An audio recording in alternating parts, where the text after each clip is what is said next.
No, good evening, Mr. Bhattacharya. Welcome to Vision India 75. This is Amrit Mahotsav, series of monologue of top 500 leaders speaking on their experiences, on their subject of choice, expertise, experience, and love.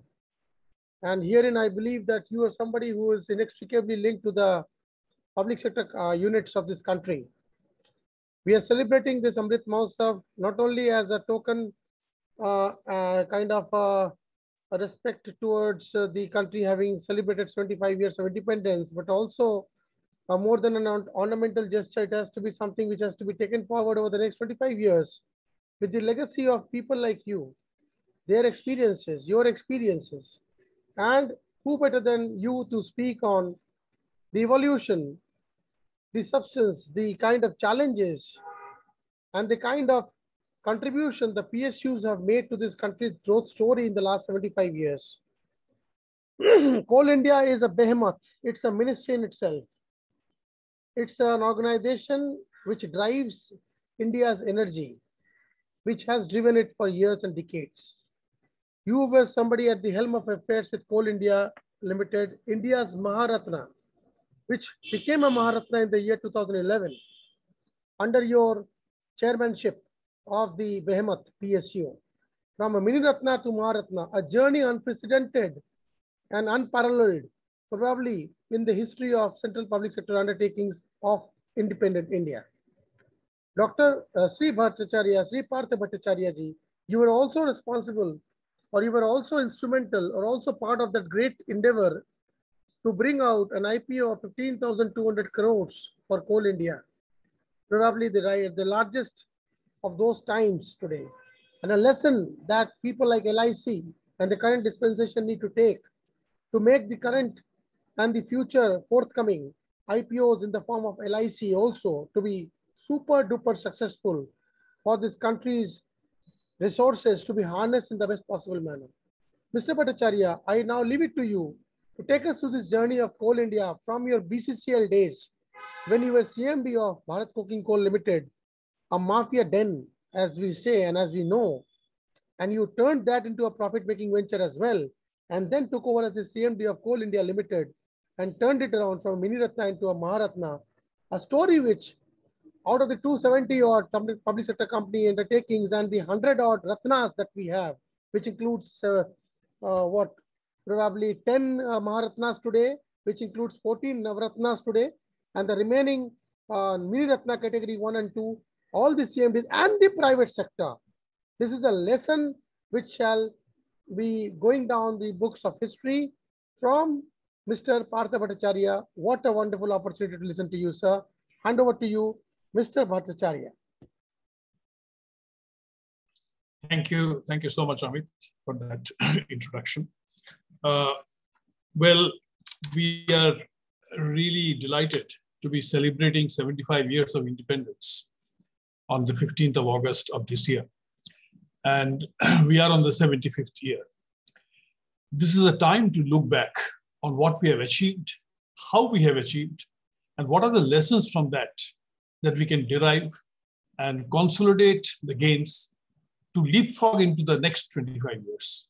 This is an ideal time to do that. Well, what of the very key enablers of the growth and development that the country has witnessed in the last 75 years is, of course, energy. And in the first quartile itself, that is in the first 25 years, within the first 25 years, the country had an occasion to take a deep dive into the energy options that it has. And it zeroed in on coal because of the abundance of that particular mineral in this country. As a fossil fuel, India has only coal. It doesn't have much of gas, doesn't have much of oil. So it has to depend on coal. And that position was clearly brought out or highlighted by a high-powered committee called the Fuel Policy Committee in early 70s. Once that happened, the next thing was then the sector has to grow. And at that point of time, it was seen that the sector was growing at less than 2% per annum. And the country was aspiring for a 5% growth at least, and therefore needed the coal sector to grow by more than 5%. Investments were not forthcoming because the prices were regulated and private investments were not remunerative. So there was no investment. And that is when the government decided to nationalize. So nationalization of coal mines happened in the early 70s. First, it was the coking coal mines, metallurgical coal mines, and then the thermal coal mines, the non-coking coal mines. And after a little bit of, organizational changes, etc., Coal India was formed finally in 1975, 1st of November, with 5 subsidiary companies. Now, I joined this company in April 1977, which was maybe within 1.5 years of the formation of the company. And that was at the age of 26. So actually, I grew with the company. I mean, I breathed with the company, I lived in the company, I grew with the company, everything. The company initially had huge losses. It was incurring huge losses because it was venturing into greenfield projects in virgin coal fields. So that required a huge investment in infrastructure, housing, all kinds of things. New townships were created. But actually, that laid the foundation of the subsequent growth of this particular company. So the company ventured into North Karanpura, into Singrauli coalfields, into Talcher coalfields, into so many other Rajmahal coalfields, and all these coalfields. And in the process, started incurring huge losses. All the funding was done by the government of India under budgetary support. So we were not much bothered about the funding part of it. This was a time I was working outside the Coal India corporate office, first 10 years. So therefore, I was only looking at it from a huge distance. I was just knowing about it, but not dealing with it. Now, 87, I came to Coal India corporate office. And in 91, I started working as a technical secretary to the finance director. And actually, it was in the 90s, just after the economic reforms, that suddenly the cozy relationship between the government and Coal India changed. The government wanted its public sector to stand on its own feet, wanted it to be self-reliant. And so 91, the economic reforms came and the government decided to phase out the budgetary support. But by that time, a lot of damage on the balance sheet had already been done. I mean, the company was into huge accumulated losses. 40% of the equity was eroded. It had picked up more than 2,200 crores of overdue loan liabilities to the government that was sitting on the balance sheet. So the company was not really in a position to go into the market and borrow money for taking its projects forward.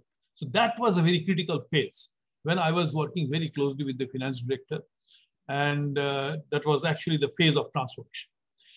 During this phase, I had a very unique contribution to make because both the government, which was looking at a proposal for capital restructuring, and we had approached the World Bank for giving a time slice of investment because the banks in India were not in a position to handle that kind of requirements.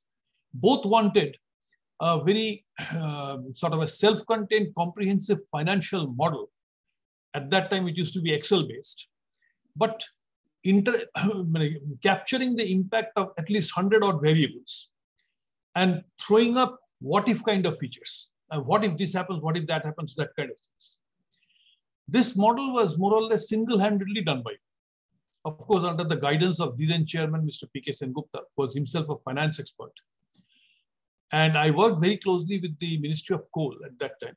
There was a gentleman called Mr. Vivek Mehrotra. He used to be the Joint Secretary and Financial Advisor. So we were working together. And also with the World Bank. World Bank team was already there. This model helped the company in 2 big ways. A, it allowed the capital restructuring proposal to go through. And in February 1996, we got the capital restructuring done. In June 1998, we got the World Bank loan through. Both happened because of the model. So this model was very, not all models are not really, not correct. No model is correct, basically, but some models are very useful. So this was one of those. So I would say I really think very nicely about the outcome of that particular model and the way it was used. So that laid the foundation of the company taking a quantum jump in terms of production and profitability, both. And the company consolidated itself further, became a profitable company as a whole, except for 2 subsidiaries, ECL and BCCL, which were difficult companies. But otherwise, the company came up to rank, and all the accumulated loans, etc., were taken care of, and everything was done. Balance sheet became profitable. Everything happened.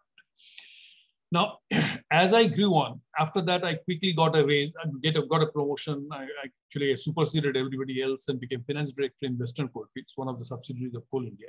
And from there in 2003, I landed in Bharat Coking Coal Limited as a CMD. But BCCL was a really difficult company. It was a sort of a cash loss incurring company. The accumulated losses were huge. It was a perennially loss-making thing. And it was really a big challenge, but I really enjoyed that particular time and the particular engagement that I had with that challenge. We implemented quite a few new concepts. Like, for example, most important of that was introducing electronic auction of coal. That was introduced in BCCL in my time. And that actually allowed the coal value to be internalized. The value between the market value of coal and the price at which coal sells. The difference is the premium. That premium was getting into the hands of the consumers who were not genuine consumers. There were some fake consumers. They were actually selling coal in the black market. It was very evident from so many other interrelated facts. And we thought that there is no point, there is no business of the consumers making this money. This money belongs to the company. So we should be able to internalize it. And in order to do that, we introduced e-auction. Then we also introduced outsourcing of coal. I mean, taking coal out because it was burning coal in many places in China. So there was a special technique required to do that mining. So we engaged contractors to take that coal out and increase the production. We also introduced a lot of equipment, new equipment in the mines. And as a result of that, there was a reversal of the falling trend of coal production, and the company came into profits in the financial year 2005-06 for the first time in the history. Possibly because of that, it actually propelled me to the hot seat in Coal India, and I came to Coal India in 2006, October. When I came to Coal India, at that time, Coal India was a profitable company, but it was not a Ratna company. It was not even a mini Ratna. And I found that there were at that time about something like 30 odd mini Ratnas and something like 7 or 9 or 10 Navaratna. In fact, it was 9. Navaratna was coined because of the 9 number. You know, the Akbar's court, the 9 Ratnas they had from that. So, and we found that as far as balance sheet and the norms, etc. are concerned, we really do fulfill the conditions of both Mini Ratna and Navaratna. So why shouldn't we apply immediately? And you have to apply for Mini Ratna first. So we did that. Not only Coal India, I asked 5 of my subsidiary companies who were profitable to also apply for the same. And all 5 plus Coal India, we got the Mini Ratna in March 2007. So that was the first step. But when I find that, I mean, all the peers of Coal India, let us say the large PSUs, the behemoths, as we call them, like in the steel sector, power sector, the oil sector, they're all Navaratnas. And there is no reason that Coal India should not be a Navaratna. So we pitched in for Navaratna very strong. At that time, the most important point that we could bring out was that the coal contributed more than 40%. Coal India contributed more than 40% of the total energy requirement of the country, and which was actually greater than the sum total of all the oil and gas companies taken together. And the oil and gas companies are Navaratna, Coal India is not. So this is not fair. So that was the point we started. But then we hit a road bump because it was necessary for a company to get listed first before getting a Navaratna. So that was very, very important. And we were not listed. So there was a flat no from the finance ministry side. No, first you get listed and then come to us. Fortunately for us, and as I always say that fortune favors the brave, there was a major problem as far as demand and supply mismatch is concerned. Because from 2007 onwards, the power sector got its act together and the power capacity addition program accelerated. There was a lot of acceleration in power capacity addition.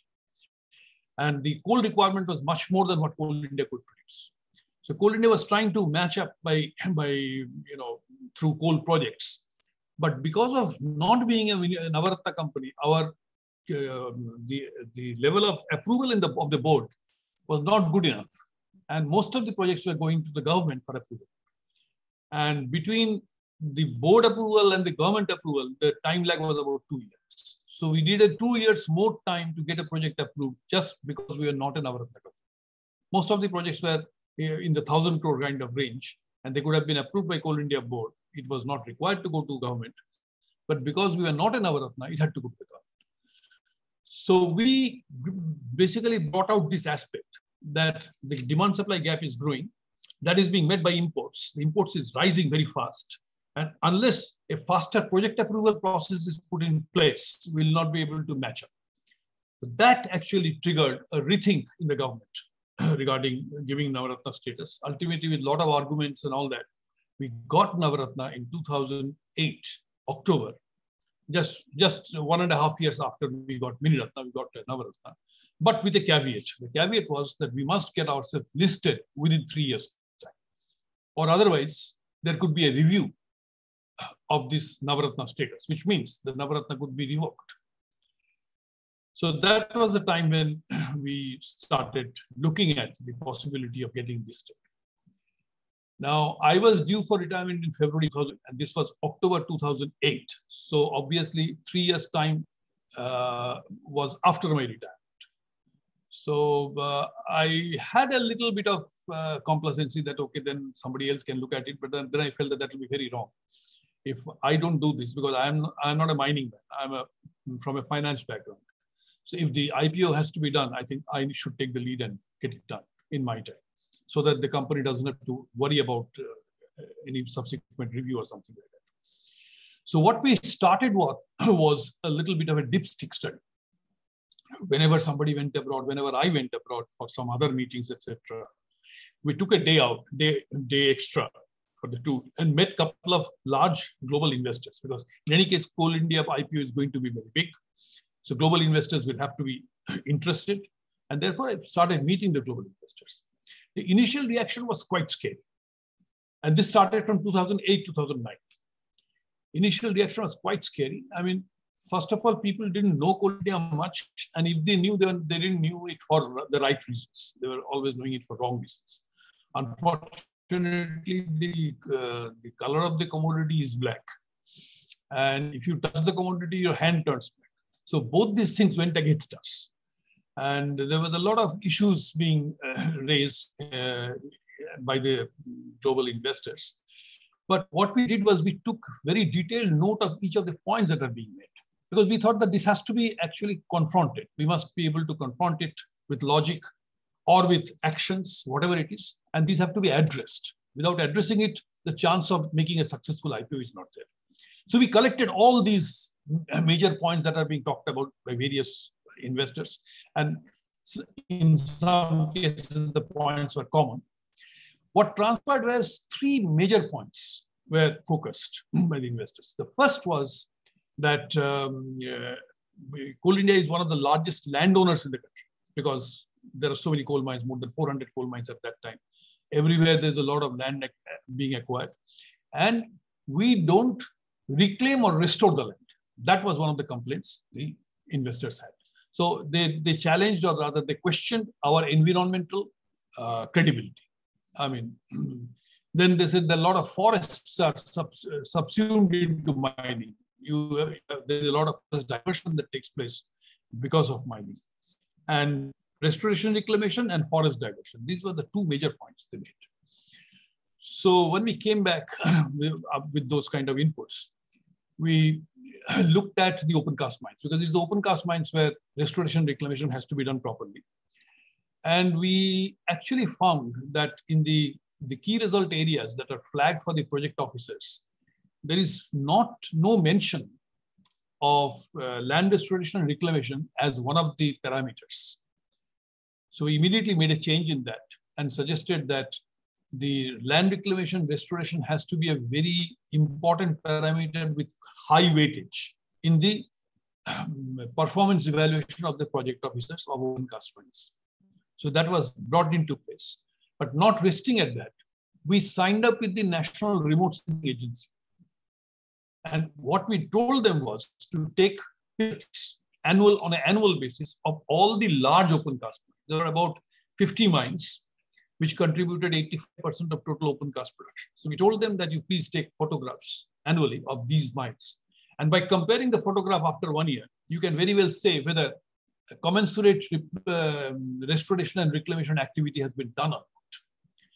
That actually worked because the project officers also knew that they are under satellite surveillance. So that worked. And after 1 year, to our pleasant surprise, we found that all the 50 mines were compliant, did their restoration reclamation absolutely as per requirement. So we pushed them one step further to secure ISO 14001, which is basically the environmental, bench kind of thing. So they all got, in fact, more than 50, about 53 mines got ISO 14001 at that time. And this was a massive, major statement that we could make in the prospectus, showing the environmental track record of the company. On the forest side also, we were very pleasantly surprised. In fact, that was not our creation. It actually happened because every time we take forest land, we do a lot of activity for afforestation. We plant trees, nurture the trees, and try to come up quite well. What happened was there was a joint exercise done between the Ministry of Environment and Forest and Coal India to map the forest deposits, coal deposits under forests, and to arrive at what are the high density forests, what are the low density forests, so where mining can be allowed to continue, where mining should not happen, and things like that. Interestingly, the high density forests, when they were evaluated and the ministry was about to sort of make a recommendation that these are the areas where no mining should happen, it was found that some of those high density forests are actually created by the coal companies. So the quality of the forest that was created was also unquestionably matching with the original forests. So this actually had a major impact in establishing our environmental and forest credibility to the investors. So this was one. There were two other issues like inefficiency in production, productivity, low manpower, man productivity, and things like that, which were also answered, in proper manner. So we created all these arguments, created a document, created a presentation which answered all these questions. And also what we showed in very interestingly is that the company management, right from inception, has always delivered on the mandate handed down. Like, for example, in the initial years, from 1975 to 1991, the only mandate was grow coal. Cost is not a factor. Financial viability is not a factor. And what did we do? We reversed the production growth from less than 2% to plus 5%. So we achieved the mandate. In the next phase, the mandate was to become financially self-reliant. What did we do? We reformed ourselves. We did excellent reforms and actually managed to come out of the mess and became financially self-reliant. So everywhere, every time, whatever was required to be done by the company had been able to do it. We turned around the loss-making subsidiaries. And now, so there was a consistency of management actions, which made a big story, which made a very good story. We also showed what could be the triggers of value accretion in the company. There we brought in the concept of quality control through washeries and things like that, which actually the investors loved. They liked very much. So with all these things, when we started the process, the first problem that came up was there was a strike call given by the trade unions, collective. And it was not unexpected, but it had to be dealt. So this was 2010. The IPO was announced sometime in March, and immediately thereafter, the unions met and declared a 3-day strike to be followed by indefinite strike if the government doesn't listen to them. What we did was we engaged with them very fast and very appropriately at appropriate forums. Like the first meeting happened within 10 days' time with the coal secretary of the government and the trade unions. I knew that no solution is going to come from that. And there, the chairman coal leader cannot make any impact because the disinvestment decision is not ours. To go for the IPO, to go for disinvestment is a government decision. So it has to be with the government. So Secretary Coal, that level, nothing clicked. Next was the minister. The minister had the right briefing from the government. So therefore, he briefed them quite well. He suggested this is basically a listing process. And this is not privatization. Their fear was this may be a prelude to privatization. So that was more or less allayed. But then the unions rightly, perhaps from their point of view, said that, well, we don't want to hear this from the coal minister. We want to hear this from either the finance minister or the prime minister, because they are the policy makers. The finance minister immediately agreed to meet them. So that was it. But all this happened between the day of notifying a strike and before the commencement of the date of strike. So there was a meeting with the finance minister, Mr. Pranab Mukherjee was the finance minister, and he actually allayed the apprehensions of the unions very squarely.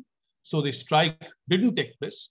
Well, there was one particular union which went ahead with the strike, C2, and that is the strike in the eastern part of the country for a couple of months. But otherwise, there was no strike. So this was the first problem that was met. Problems kept on coming. There were some issues here and there, and every time we got the blessings of the finance minister. He was absolutely accessible, approachable to handle any problem that came up. There was a move by the Ministry of Environment and Forest. This I must mention because this is a very interesting thing to note. They all of a sudden declared particular parts of the forest areas as inviolate. You can't do mining there. And out of the total resources or reserves that we had indicated in our prospectus, something like 35% became sterilized because of that particular move. Immediately, the bankers came back to us and said that this is going to impact your valuation in a very big way. Though there was no such decision taken anywhere, but the MOEF sort of indicated that this could be the shape of things to come. Immediately, we went back to the finance minister. He immediately called the environment minister, Mr. Jairam Ramesh was the minister, and the problem was sorted out within a few minutes, some meeting. And they then gave a rejoinder saying that this is just a thought process, no decision has been taken, or no decision is likely to be taken, something like that. So we managed to come out of it. There was a problem with cabinet approval. The cabinet approval was getting delayed for whatever reasons. And so certain activities which are connected with the IPO, like for example, selection of banks, there's a very crucial activity. That was not happening.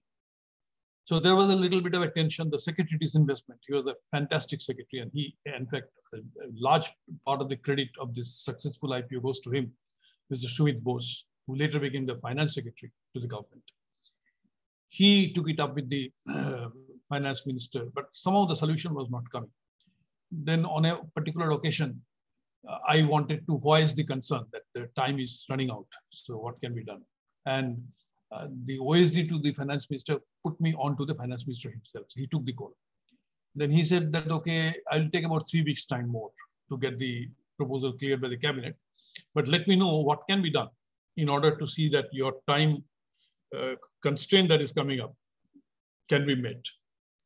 So I suggested to him that if we can go ahead with this process of selection of the bankers, because normally without the cabinet approval, even the process didn't start.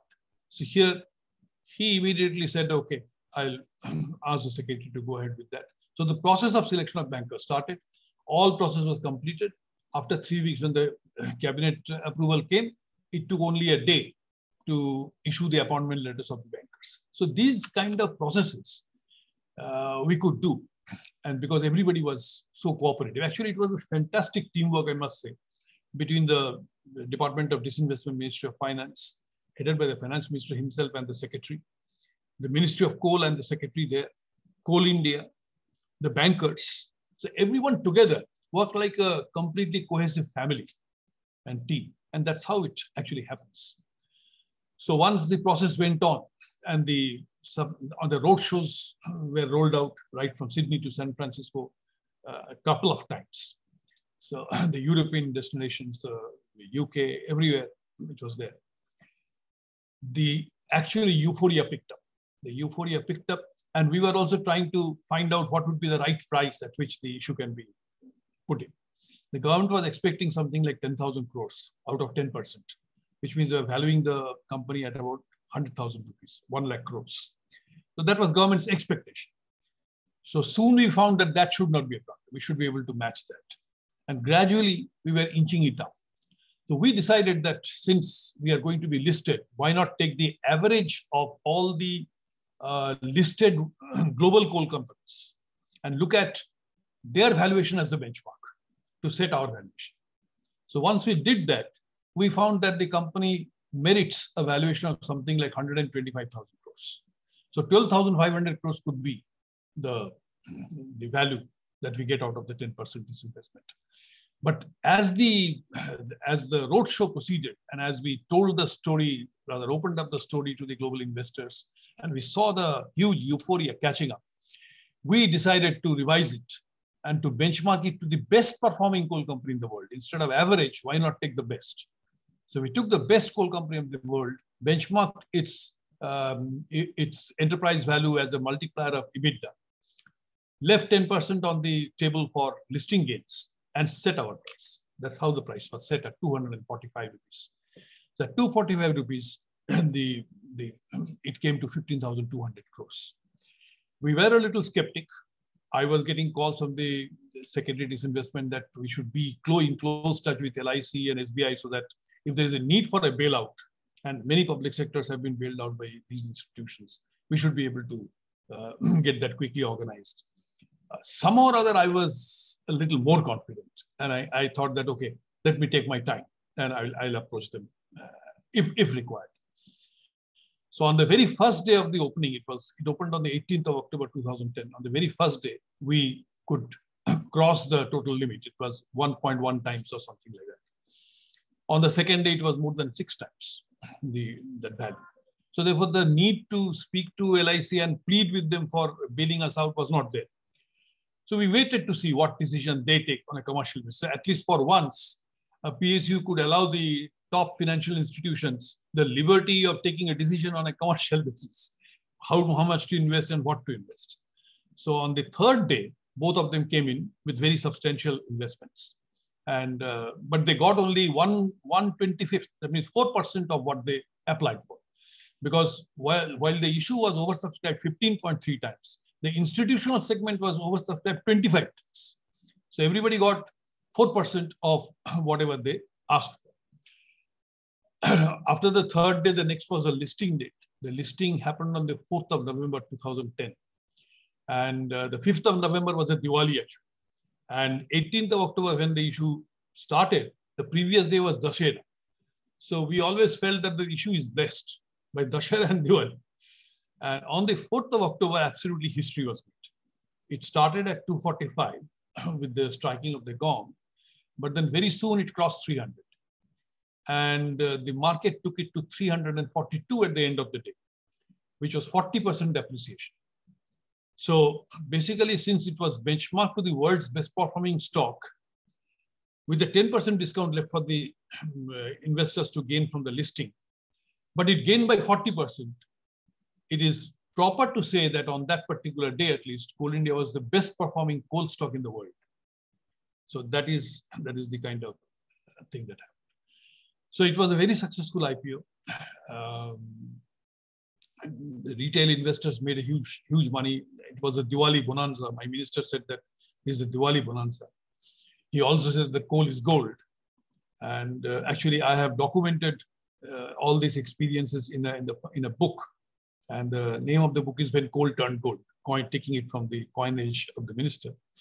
The foreword to the book, I'm really extremely honored and sort of delighted to say that the foreword of the book was written by none other than the president, late Pranab Mukherjee. He wrote the foreword of the book. So this is for the IPO. We naturally, with the IPO done, there was nothing left more for the Maharatna to come. So we applied for Maharatna status. And the Maharatna was approved on the 7th of February 2011, just few days before my retirement. But it was conferred on the public sector day, which is April 10th of that year. And I was specially invited for that occasion by the Department of Public Enterprises. So this is the story. Now, I must tell 2 more things. See, in 2010-11 was a difficult year for the company. While the IPO was done, but it was a very difficult year as far as production is concerned. Because the government came out with, the Ministry of Environment and Forest came out with something called CEPI, Comprehensive Environment Pollution Index, to map all industrial clusters in the country. And anywhere where the CEPI score is beyond a certain limit, like it was stipulated at 70, those were called critically polluted zones. And all industrial expansions, any industry, was stopped, put a ban over there, Unfortunately, most of the coal projects fell in those industrial clusters which were critically polluted. So there was a complete ban on the expansion projects, and as a result, there was a no growth of production gap. And because of no growth, and the investment has been done, and actually it was not only a Coal India investment, disinvestment, it was a country's point of pride, you know. So the whole country, the whole disinvestment program, the government got a big boost with that. Unfortunately, because of the low growth, the share prices started falling. And there was nothing really much to be done because price increase is normally tagged with wage revision. Wage revision had happened, price revision had also happened. What we discovered is there were certain market distortions in the price. And we decided to correct those distortions. As a result, the incremental revenue from correcting those distortions would be about 5,000 crores. If we can do that as quickly as possible, then the share price can get a big boost. We actually went ahead and did that. On the 25th of February, just 3 days prior to my retirement, we announced it, notified it. The price had by that time fallen to something like 290 or something. On the next 28th, that was a Monday, when the news went to the stock market jumped to 360 plus. And that was my last day. So my last day was very well made. I must also share a moment of great honor and glory. I feel very thrilled to even think of that. On the 25th of February, I was in Delhi and the minister invited me for a dinner. And during that dinner, the surprise visitor was the Prime Minister himself. So that actually was sort of a very remarkable point in my career. The coal companies has done well since then also. I mean, at that time, when I left the company, the production was 431, today it is 600. So definitely the company has grown. More needs to be done. And I'm quite sure the successive management will take care of that. Coal has to play a very major role in ensuring energy security to this country. As we have all seen a few months back, in the month of September, October, there was a sudden crisis, energy crisis took place. The coal stock at the powerhouse ends dropped to just about 4 days. And we could see how Coal India, in very close collaboration with the railways, was able to stand like a solid wall between plunging the country into darkness and providing light. They succeeded in doing that. Today, the supply has been augmented. Today, it has already reached about 11 days stock in the powerhouse end. The company has to now build up its own stock, and has to also build up powerhouse stocks further so that in the next monsoon, we don't have a problem. So this is the short-term part of it. Going in the long term, it is very clear now that coal will continue to remain an important sort of the backbone of the energy scenario in this country, at least for the fossil fuel side. And the non-fossil fuel, the renewables, etc., to come up will take time. Definitely, it must come up. And the Prime Minister has declared 2070 as a year of net zero, as opposed to 2050 in most countries and 2060 for China, which means very indirectly that coal will have to continue. And at least in 2047, when the country turns 100, I think coal will still be there in a big way. I think this is broadly the story. Coal India is 80% of all the coal produced in the country. And also I must say that this government at least recognized the need to add players, add productive capacity in the coal sector, and has brought it commercial mining in a big way, nice way. And soon we'll see more coal being produced so that the shortage scenario in coal, which the country has suffered for quite some time, I think it should go away in the next 3 to 4 years once the commercial miners also come in and complement Coal India for their production. So we'll see, if not a coal surplus situation, at least a matured coal market. And the buyers, the consumers will have a choice of either taking coal from Coal India or from the private people and whatever. And that is the right thing to happen for a commodity like coal. So I think that is broadly what I had to share. And if I've completed within time. Mr. Bhattacharya, probably we'll have, thank you so much for your wonderful monologue on the background, and the successes of Coal India, the coming of ages of this behemoth from a mini ratna to a maharatna. I have a few, just interacting, kind of inquisitive interactions that I would like to have with you before we close this show. And this is going to be part of the series that the global audience is going to be proud of, because people of your stature, people of stature of Kasturi Ranganji's type, have graced this show with me over the last 6, 7 months, 8 months. And this is an ongoing project. And it's going to be a long-term project. And I'm sure you will be very happy to see the Your voice is breaking. Okay. Can you hear me now? Can you hear me? No. Now I can hear you, but in between I lost you.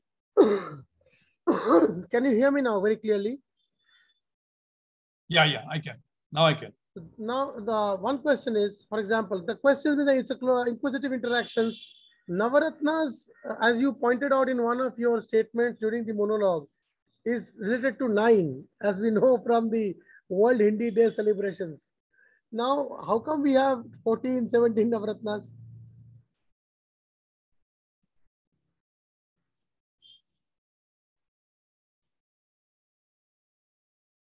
What is the logic behind having more than 9 Fortunately, Navaratnas? just the last sentence that you said is lost. What I said is that Navaratna coming from, on the backdrop or on the, having celebrated the World Hindi Day just a couple of days back, Navaratna emanates from Navaratna, 9 Ratnas. How come we've been having 14 and 17 Navaratnas over the last few years? And why? You mean how many Navaratnas have been added?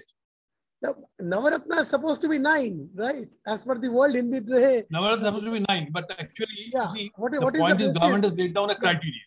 It's become like a passion. Like anybody crosses a turnover. Anybody crosses a turnover or the net worth, or they are, there should be more benchmarking. There should be some kind of updation on the benchmarkings required. Yeah. Because we should not dilute with passing time, just because you need I think what you're saying is right. There should be more stiffer benchmarking, and Navaratna should actually. Can you hear me? Yeah, now I get your point. See, there should be definitely a little more stringent kind of application of norms, and the number should be contained. If actually 100 Ratnas are there out of 270 PSUs, and another 50 should be loss making. So basically, every profitable PSU will be one of the Ratnas. That was not perhaps the original intention. The original intention was to pick